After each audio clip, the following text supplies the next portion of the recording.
रोशनी का कारवां। इस कार्यक्रम के प्रस्तुत करता है टेक महिंद्रा फाउंडेशन और स्कोर फाउंडेशन।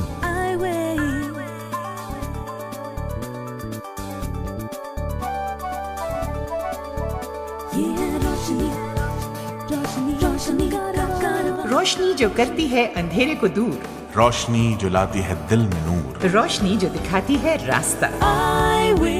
ये है रोशनी का कारवां। नहीं तीर तलवार नहीं गोली, नहीं गोली, तू खुद है तेरी फौज, तू ही टोली, तू ही टोली। धारों को पकड़ लेन दे, तेज धारों को जकड़ लेन दे, आज फटे चक लेन। दोस्तों, सितारों को पकड़ने और तेज धाराओं को जकड़ने का जज्बा रखने वाले ऐसे ही कुछ लोगों के साथ एक बार फिर मैं हाजिर हूँ, आपका दोस्त अरशद इकबाल, और प्रोग्राम है आई वे, ये है रोशनी का कारवां। आइए सबसे पहले आपकी मुलाकात करवाते हैं बंगलुरु की रहने वाली गीता शमन्ना से। दोस्तों, मैं आपको बता दूं कि गीता शमन्ना एक कामयाब प्रोफेशनल है और अपनी कामयाबी का जलवा दिखा चुकी है, और नतीजा ये है कि मंजिल आज उनके कदमों में है। अब मौका है कुछ खास, दिखा जलवा, दिखा जलवा, मंजिल खुद आई पास, दिखा जलवा, दिखा जलवा। गीता देख नहीं सकती, बावजूद इसके वो एक मल्टीनेशनल कंपनी में जर्मन लैंग्वेज ट्रांसलेटर के तौर पर काम कर रही हैं। आइए सुनते हैं हमारे सहयोगी जॉर्ज इब्राहिम और गीता शमन्ना के बीच हुई बातचीत का कुछ खास अंश।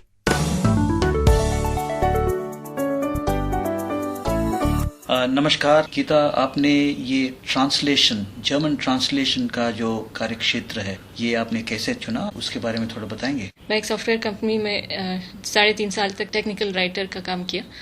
तब मुझे इस लैंग्वेज में दिलचस्पी थी और मैंने 2 कोर्सेस मैक्स मुलर भवन से किया, एक हॉबी के तौर पर। और उसके बाद 2002 में शायद, जब ये आईटी बूम बबल बस्ट हुआ और ले ऑफ्स होने लगे, तो हमारे कंपनी में कुछ लोगों को निकाल दिया गया। तब मुझे लगने लगा कि ये मेरे साथ भी हो सकता है।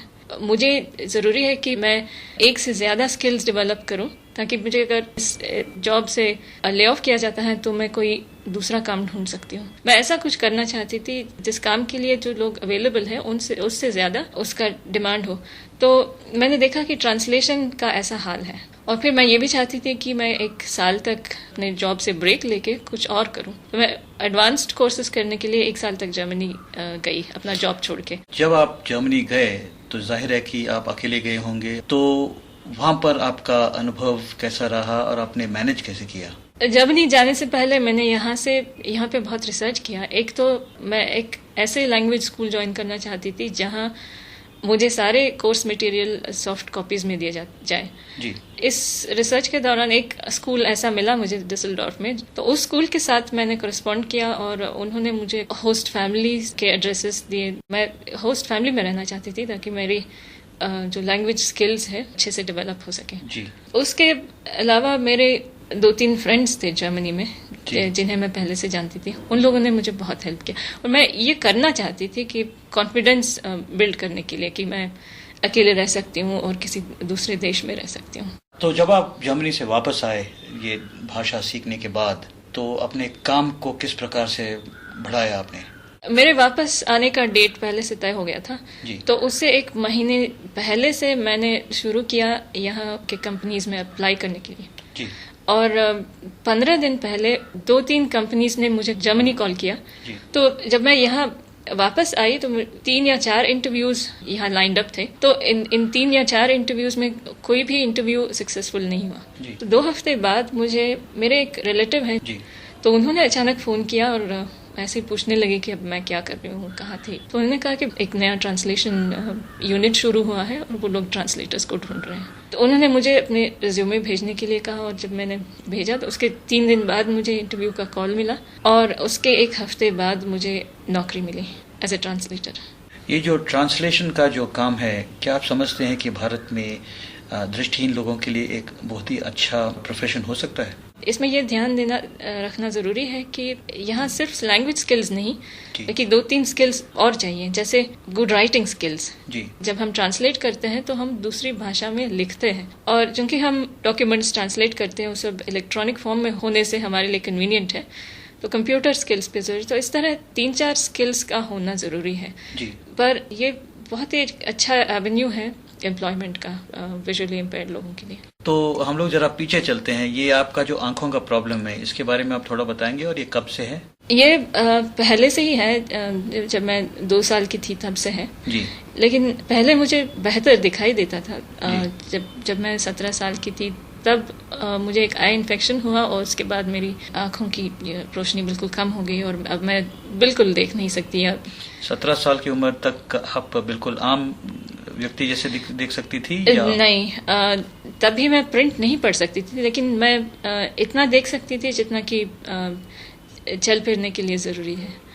जाने से पहले हम चाहेंगे कि आपका जो निजी जीवन से आपने जो सीखा है, अगर आप हमारे सुनने वालों को एक बात बताना चाहेंगे जो जिंदगी में ज़रूरी है, तो वो क्या होगा? जो लोग हमारे आसपास हैं वो कुछ भी कहें हमारे बारे में, लेकिन हम क्या हैं हमें खुद जानना ज़रूरी है। और अगर ये नहीं है तो बहुत जल्दी, बहुत आसानी से हमारे कॉन्फिडेंस लेवल कम हो सकते हैं। जैसे जब हम इंटरव्यूज़ में जाते हैं, ये हो सकता है कि हमें ये कहा जाता है कि आपको रिजेक्ट किया गया है, तो किसी का भी हो कॉन्फिडेंस लेवल कम होना स्वाभाविक है। इसलिए मैं जो हूँ वो मैं जानती हूँ। इस तरह की कॉन्फिडेंस डेवलप करना बहुत ज़रूरी है। और इसके साथ साथ सेल्फ क्रिटिसिज्म, मेरे स्ट्रेंथ्स क्या है, मेरे वीकनेसेस क्या है, ये जानना बहुत ज़रूरी है। बहुत ज़्यादा लोग ये कहते हैं कि मैं ब्लाइंड हूँ इसलिए मुझे रिजेक्ट किया गया, लेकिन ये हमेशा सही नहीं है। कभी कभी इसलिए रिजेक्ट भी किया जाता है क्योंकि उनके परफॉर्मेंस अच्छा नहीं था। तो इसको डिफरेंशिएट करना सीखना बहुत ज़रूरी है। बहुत बहुत शुक्रिया Gita. Thank you very much, आपने मुझे मौका दिया। अधिक जानकारी के लिए हमारे आईवे हेल्प डेस्क 011 460 70380 पर सोमवार से शुक्रवार के बीच सुबह 11 बजे से शाम 5 बजे तक हमें कॉल कर सकते हैं, या हमारी वेबसाइट www.iway.org पर विजिट कर सकते हैं।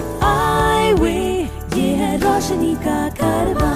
दोस्तों, इस वक्त इंडस्ट्री में जर्मन और फ्रेंच लैंग्वेज काफी पॉपुलर हैं। इसके अलावा Spanish, Italian, Dutch, Russian, Japanese, Korean और मैंडारिन लैंग्वेज प्रोफेशनल्स की भी अच्छी खासी मांग है।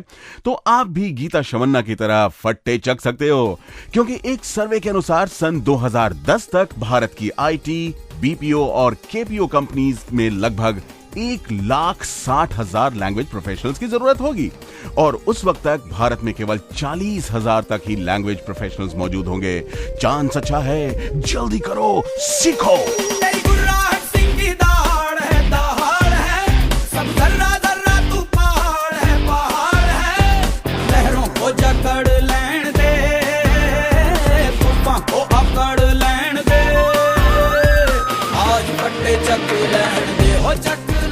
तो आइए दोस्तों, अब आपको एक ऐसे शख्स के बारे में बताता हूं जिन्होंने वाकई अपनी जिंदगी में आए उस तूफान का डट कर सामना किया जिसमें उन्होंने अपनी आंख की रोशनी तक खो दी। आज वो भले ही देख नहीं सकते हैं, लेकिन वो नजरिया आज भी उनके पास है जो उन्हें एक कामयाब बिजनेसमैन बनाता है। मैं बात कर रहा हूं फिलीपींस के मार्क वर्जिल मेलेंशियो के बारे में। दोस्तों, मेरा नाम मार्क्स वर्जिल मेलेंशियो है। मैं फिलीपींस से हूँ। सन 2003 में बंदूक की गोली लगने से मेरी आंखों की रोशनी चली गई, लेकिन उस वक्त मेरे लिए खुद पर दया करना इतना जरूरी नहीं था जितना कि जिंदगी के लिए नई दिशाएं तलाश करना, क्योंकि उस वक्त मेरी उम्र 23 साल थी और मेरे परिवार को मेरी सख्त जरूरत थी। इसलिए मैं अपने काम करने के नए तरीके तलाश करने लगा। जॉर्ज जैसे टॉकिंग सॉफ्टवेयर के बारे में पता चला, जिसकी मदद से मैंने कंप्यूटर का इस्तेमाल करना फिर से सीख लिया और कंप्यूटर के ही अपने पुराने बिजनेस में लौट आया। साथ ही साथ मैंने अपनी पढ़ाई भी जारी रखी और सन 2005 में मैंने अपना ग्रेजुएशन पूरा कर लिया। फिर कुछ समय के लिए मैंने एक कंपनी के साथ काम किया जो दूसरी कंपनियों को राइटिंग और रिसर्च सर्विस प्रोवाइड करती थी। सन 2006 में मैंने इसी फील्ड में अपना नया बिजनेस शुरू कर दिया।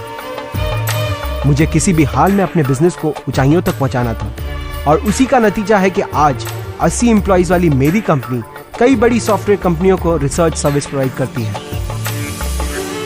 दोस्तों, मैं कामयाब हो सका शायद इसलिए क्योंकि मैंने अपनी जिम्मेदारियों को अपने परेशानियों से बड़ा समझा और उन्हें निभाता चला गया, फिर चाहे परिस्थितियां कैसी भी रही हों, कैसी भी।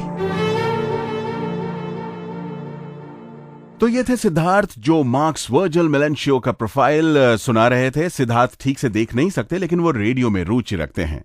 तो भैया, अब वक्त हो गया है एपिसोड नंबर 111 में पूछे गए सवाल का जवाब देने का। तो एपिसोड नंबर 111 में हमने आपसे पूछा था, उस दृष्टिहीन व्यक्ति का नाम बताइए जिनका अभी अभी गुजरी 4 जनवरी को सारे विश्व में 200वां जन्मदिवस मनाया गया।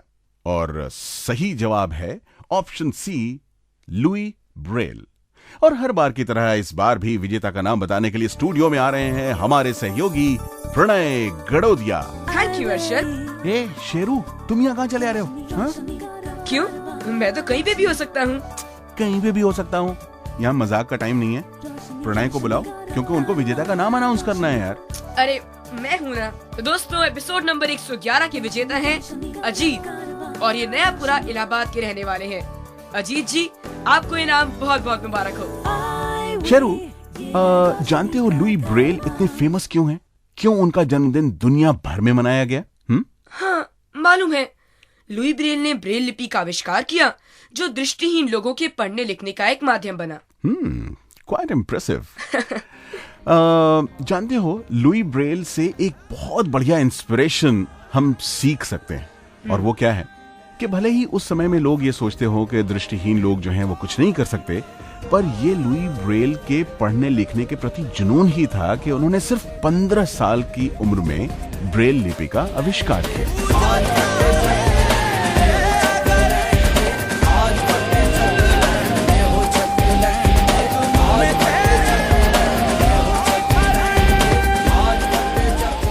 और अब दोस्तों, एपिसोड नंबर 113 यानी कि 113 का सवाल, मधुमेह रोगियों के लिए आंखों की नियमित जांच करवाना क्यों अनिवार्य है? आपके ऑप्शंस हैं, ए, मधुमेह से आंखों का पर्दा खराब हो सकता है जिससे दृष्टि जा सकती है, बी, मधुमेह के स्तर की जांच आंखों में देखकर की जाती है, या सी, मधुमेह से आंखों की रोशनी बढ़ती है। Question for our today's episode, that is episode number 113, is why regular eye checkup is important for people with diabetes? Your options are, A, diabetes can cause diabetic retinopathy resulting in vision loss. B, diabetes level is checked by looking into the eyes. Or C, diabetes improves eyesight. और याद रखें, अपने जवाब में अपना नाम, पूरा पता और एपिसोड नंबर जरूर लिखें। इस सवाल का जवाब आप 7 दिनों के अंदर हमें लेटर, ईमेल या SMS द्वारा भेज सकते हैं। हमारा पता है प्रोग्राम आई वे, यह है रोशनी का कारवां, care off score foundation, post bag number 3903, new Delhi 110049। SMS के लिए हमारा नंबर है 09968329329, यानी 09968329329। और हमारा ईमेल आईडी है radio@eyeway यानी iway.org। हाय जालिम वक्त। तो दोस्तों, अब मुझे दीजिए इजाजत। आने वाले महीने के दूसरे बुधवार यानी कि 11 फरवरी को हम एक बार फिर से हाजिर होंगे कुछ नई जानकारियों के साथ। तब तक शुभ खैर, खुदा हाफिज। ये है रोशनी का कारवां। इस कार्यक्रम के प्रस्तुतकर्ता थे टेक महिंद्रा फाउंडेशन और स्कोर फाउंडेशन।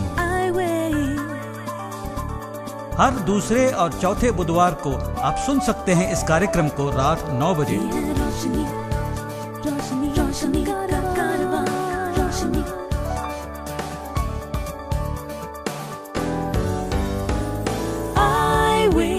ये है रोशनी का कारवां।